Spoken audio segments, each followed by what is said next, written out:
Hello everyone, क्या हाल चाल है आपके। तो स्वागत करते हैं बच्चों एक और प्यारे से सेशन के अंदर। बच्चों चैप्टर चल हमारा एंटरप्रेन्योर अपॉर्चुनिटी और आज इसकी हमारी सेकंड क्लास। अब देखो मैं आपको एक सीरियसली बात बताऊं, ये मैं लेक्चर तीसरी बार रिकॉर्ड कर रहा हूँ, आज भी तीसरी बार रिकॉर्ड कर रहा हूँ। क्योंकि पहले रिकॉर्ड कर रहा हूँ तो कभी कोई आ रहा है कभी कोई आ रहा है, तो काफी सारा डिस्टर्बेंस हो रहा है। तो कोई बात नहीं, पर लेक्चर चलता रहेगा, ठीक है। चलो देखते हैं तीसरी बार रिकॉर्ड हो पाता है कि नहीं हो पाता। अच्छा, लास्ट क्लास के अंदर हमने अपॉर्चुनिटी क्या होती है, बिजनेस अपॉर्चुनिटी क्या होती है, उसके बारे में पढ़ा था। फिर हमने देखा था उसके 5 एलिमेंट्स होते हैं, वो डिस्कस किया था। उसके बाद जो हमने मेजर टॉपिक देखा था वो क्या था कि किस तरीके से हम अपॉर्चुनिटी को क्या कर सकते हैं, परसीव कर सकते हैं और सेंस कर सकते हैं। हमने 3 फैक्टर्स देखे थे, अगर आपको याद हो। तो मैंने आपको पिकनिक बोला था कि आप प्रॉब्लम, इन्वेंशंस, कॉम्पिटिशन, इनोवेशंस और चेंज से आप बेसिक आइडिया इमर्ज कर सकते हो। फिर आप इंफॉर्मेशन को क्या करोगे, इकट्ठा करोगे, इवेल्युएट करोगे और फिर एक सॉल्यूशन क्रिएट करोगे। आज जो बच्चों हमारा मेजर टॉपिक है वो है हमारे पास एनवायरनमेंट स्कैनिंग। तो दिख रहा है ना सेकंड टॉपिक, ये एनवायरनमेंट स्कैनिंग, ये टॉपिक है जो हमारे पास है, जो आज का हमारा मेजर टॉपिक है। तो चलिए बच्चों डिस्कस करते हैं। ये बच्चों हम आ गए अपने पेज पर, दैट इज एनवायरनमेंट स्कैनिंग के पेज पर। देखो लास्ट क्लास में हमने यहीं पर ड्रॉप किया था। अच्छा बच्चों, अगर आपने बिजनेस स्टडीज के चैप्टर नंबर 3 बिजनेस एनवायरनमेंट कर लिया है, आपके लिए टॉपिक एकदम मजाक है, क्योंकि आपको भी पता है कि बिजनेस एनवायरनमेंट क्या होता है, उसकी इंपॉर्टेंस क्या है, डायमेंशंस क्या है। और अगर अभी आपने रीड नहीं किया है तो अभी आपको बहुत अच्छे से। बच्चों टॉपिक का नाम क्या हमारे पास, एनवायरनमेंट स्कैनिंग। लेकिन एनवायरनमेंट स्कैनिंग समझने से पहले हमको ये पता लगाना चाहिए कि एनवायरनमेंट होता क्या है, ये बिजनेस एनवायरनमेंट होता है। तो देखो एंटरप्रेन्योरशिप के अंदर इसकी डेफिनेशन क्या दे रखी है, बिजनेस एनवायरनमेंट में be defined as all those conditions and forces external to a business unit under which it's operate. Sir समझ में नहीं आया क्या बोला जा रहा है। सिंपल वर्ड्स में आपको ये पता होना चाहिए बिजनेस कैसे काम करता है, बिजनेस की सराउंडिंग्स में क्या क्या होते हैं, जरा ये बताओ।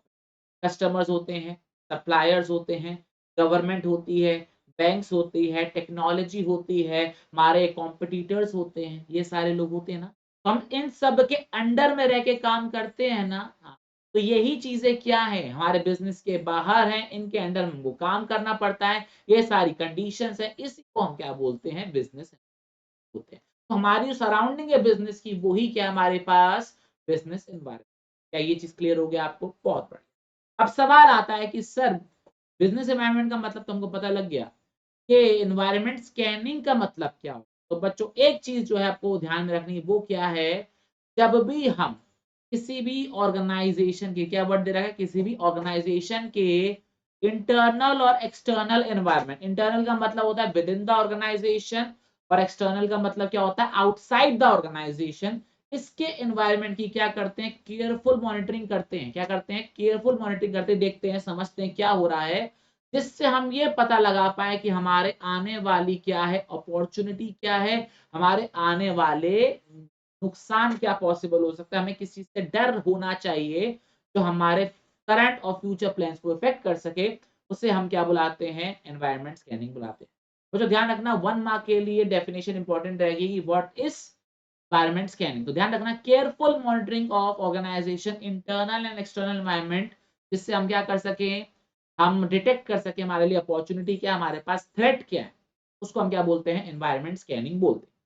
अब एक सवाल आता है कि सर ये करना जरूरी क्यों है, why do we need to scan our environment. तो बच्चों एक चीज कहावत बोली जाती है कि अगर आप चेंज नहीं हो रहे हो तो आप डूब रहे हो। क्या बोला मैंने, अगर आप चेंज नहीं हो रहे हो तो आप डूब रहे हो, अगर आप बदल नहीं रहे हो तो आप सफर करोगे। कहने का मतलब, जो कोविड के बाद अभी भी टीचर्स ऑनलाइन नहीं आए हैं, वो आज भी कहीं ना कहीं सफर कर रहे हैं। और जो टीचर्स ऑनलाइन आ गए हैं तो वो ऑफलाइन स्टूडेंट्स को भी पढ़ा रहे हैं और वो ऑनलाइन स्टूडेंट्स को भी पढ़ा रहे हैं। तो जिसने टेक्नोलॉजी का फायदा उठा लिया, टेक्नोलॉजी अकॉर्डिंग अपने आप को अडेप्ट कर दिया, वो तो आगे बढ़ गया। लेकिन जो नहीं कर पाया वो क्या कर गया, वो थोड़ा नीचे की तरफ चलना चालू हो गया। तो वही बात इन्होंने यहाँ पर दे रखी है, क्या दे रखी है, if you don't adapt you don't endure. अगर आप अपने आप को चीजों के अकॉर्डिंग एडजस्ट नहीं करोगे तो आप आगे नहीं बढ़ पाओगे, आपका आगे का जो सफर है वो आगे नहीं बढ़ पाएगा। क्या ये चीज क्लियर हो गई? यही मेन चीज है कि इस चीज का एनवायरनमेंट स्कैनिंग का कोर आइडिया कि आपको बस चेंजेस के अकॉर्डिंग क्या करना है, अपने आप को अडॉप्ट करना है। सर इसका मतलब क्या है, इसका मतलब सिंपल सा ये है, आपको क्या करना है, आसपास की जो एनवायरनमेंट में जो भी चेंजेस हो रहे हैं वो समझना है, उसको एनालाइज करना है, उसको ध्यान रखना है। उसके बाद जो भी चीज आपने ऑब्जर्व करी, आपको वो क्या करना है, इनकॉर्पोरेट करना है, वो आपको स्टार्ट कर देना अपने बिजनेस के अंदर, जिससे आप क्या कर पाओ, अपने ऑर्गेनाइजेशन को एक स्टेप आगे लेके जा पाओ। मतलब ये ऑर्गेनाइजेशन में जो भी बाहर चीजें हो रही हैं, आपको लगता है कि ये चीज बढ़िया हो रही है, ये चीज अच्छी हो रही है, इसको हमको भी चीज करनी चाहिए, तो वो चीज ऑब्जर्व करो और उसी चीज को क्या कर दो, अपने बिजनेस के अंदर इनकॉर्पोरेट करो, इस्टेब्लिश कर दो, इंस्टॉल कर दो, जो भी वर्ड आपको ठीक लगे वो आप इसके अंदर कर सकते हैं। तो ध्यान रखना वही बात यहाँ पे लिखी हुई है, सही इंफॉर्मेशन और उसको आपने सही तरीके से अडॉप्ट कर लिया हो तो ये बताएगा कि आप कितने लंबे समय तक टिकने वाले हो मार्केट के।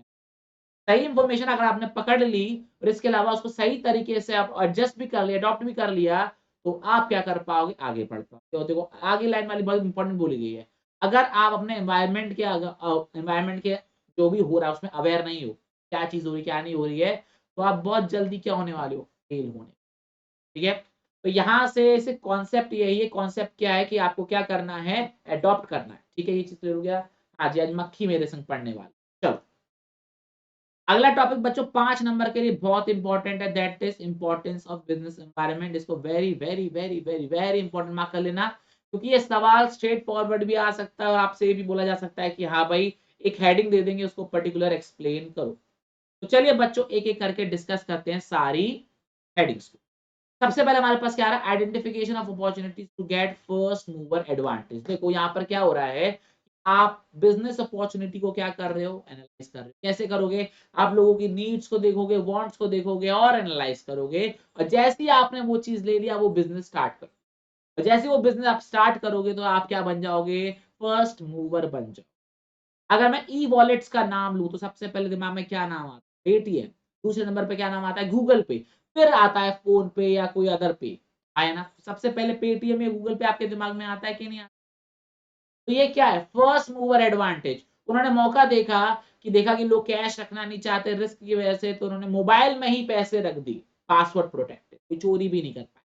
तो ये क्या, फर्स्ट मूवर एडवांटेज, इससे आपको फर्स्ट मूवर एडवांटेज मिल जाता है। तो देखो वही बात इन्होंने यहाँ पे लिखी हुई है, by keeping in touch with the changes in external environment. जो भी हमारे ऑर्गेनाइजेशन के बाहर चेंजेस हो रहे हैं उसको अगर आपने ध्यान में रखा तो आपको अपॉर्चुनिटी मिल जाएगी, आपको स्ट्रेटेजी मिल जाएगी, जिससे आप क्या कर पाओगे, उस मौके का फायदा उठा। उन्होंने एक एग्जांपल दे रखा है, वो आप रीड कर लेना। वैसे आज के टाइम में वो इररिलेवेंट है, लेकिन आज के टाइम में वो पेटीएम वाला एग्जांपल आप याद कर सकते हैं। सेकंड पॉइंट क्या बच्चों, यहाँ पर सेकंड पॉइंट क्या है, formulation of strategies and policies. देखो अभी हमने थोड़ी देर पहले ऊपर बात करी थी कि हम स्कैनिंग क्या कर रहे हैं, हम स्कैनिंग क्यों कर रहे हैं, व्हाट इज एनवायरनमेंट स्कैनिंग। तो हमने देखा था कि हमको ये देखना है कि कहाँ पर हमको अपॉर्चुनिटी और थ्रेट मिल रहा है। क्या बात करी थी हमने, कहाँ पर हमको अपॉर्चुनिटी मतलब आने वाले हमारे पास मौके और आने वाले हमारे पास खतरे। थ्रेट का मतलब क्या होता है, खतरा। तो वही चीज अगर हमको पहले से पता है कि हमारे पास अपॉर्चुनिटी क्या आने वाली है, हमको पहले से पता हमारे पास थ्रेट क्या आने वाला है, तो क्या हम उसी हिसाब से अपने एक्शंस प्लान नहीं कर सकते, उसी हिसाब से हम अपनी स्ट्रेटेजी नहीं बना सकते, उसी हिसाब से हम अपनी काम करने की पॉलिसी नहीं बना सकते, बना सकते हैं।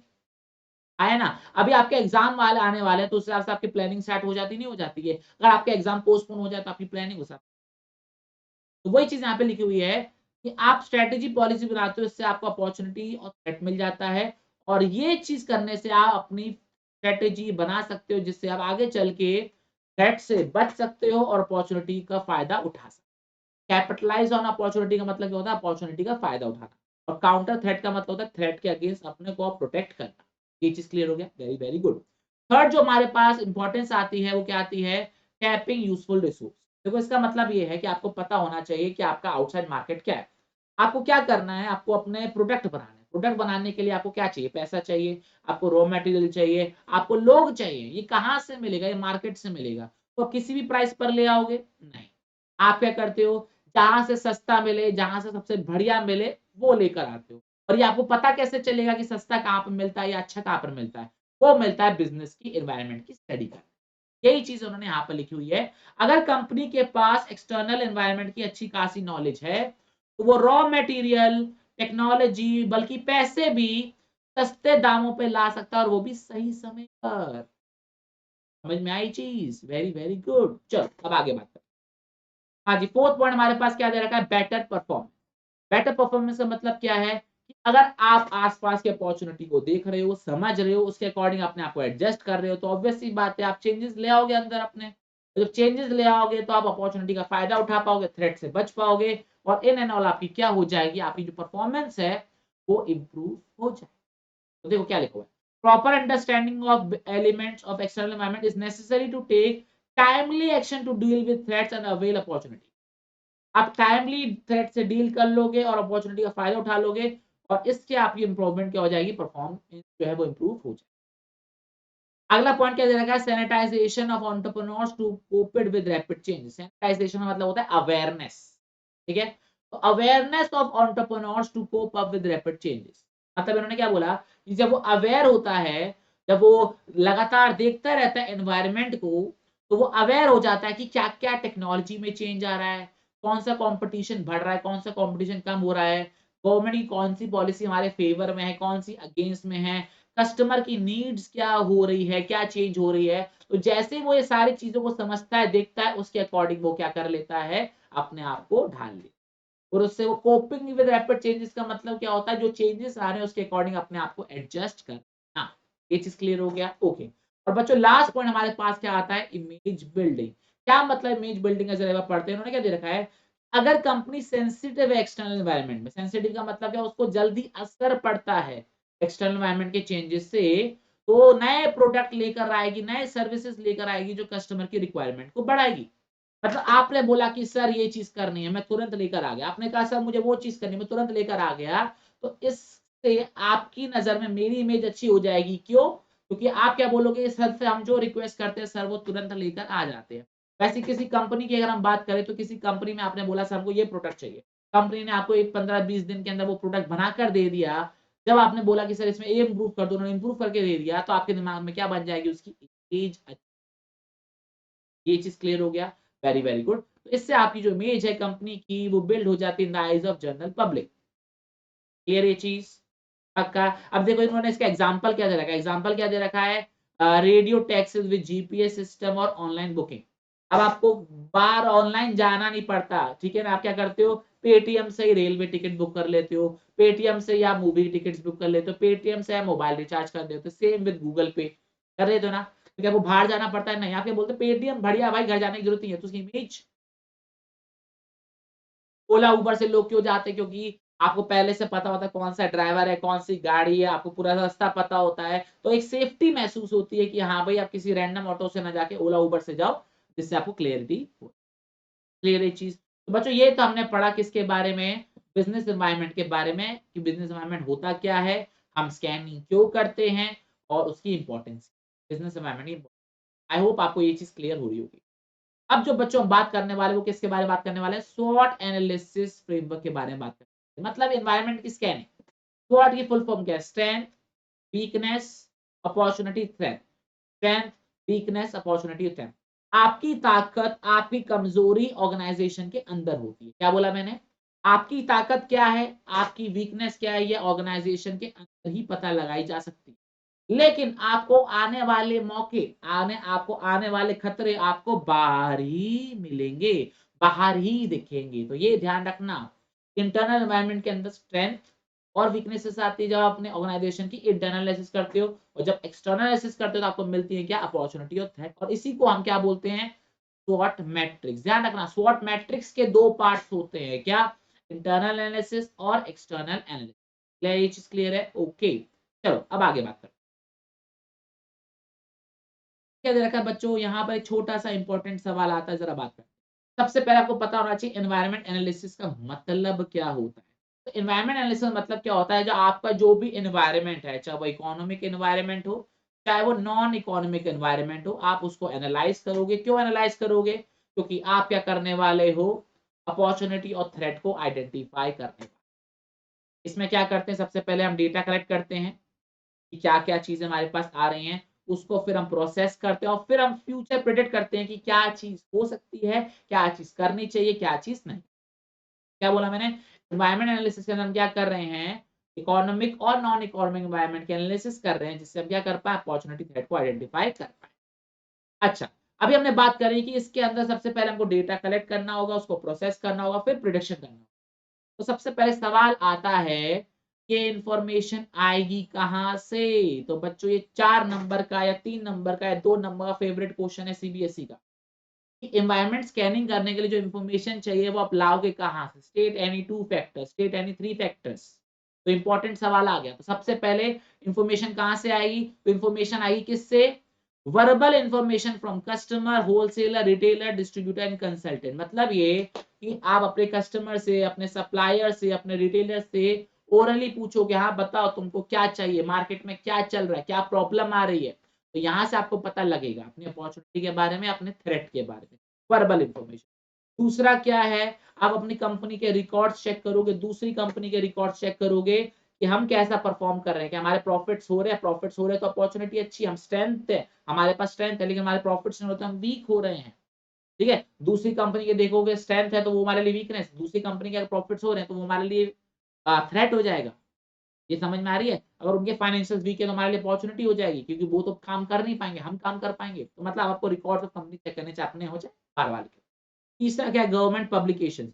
गवर्नमेंट जो भी न्यूज़ पब्लिश करती है, गवर्नमेंट जो भी आर्टिकल्स पब्लिश करती है, गवर्नमेंट की जो भी पॉलिसीज आती है, इन सबको पढ़ना चाहिए। इससे अपने को पता लगता है कि क्या अपॉर्चुनिटी है, क्या थ्रेट है।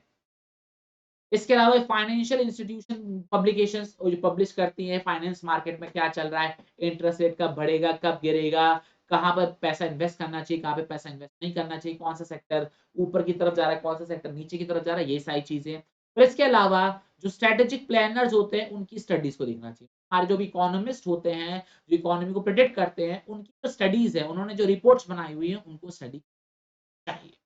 ये चीज क्लियर?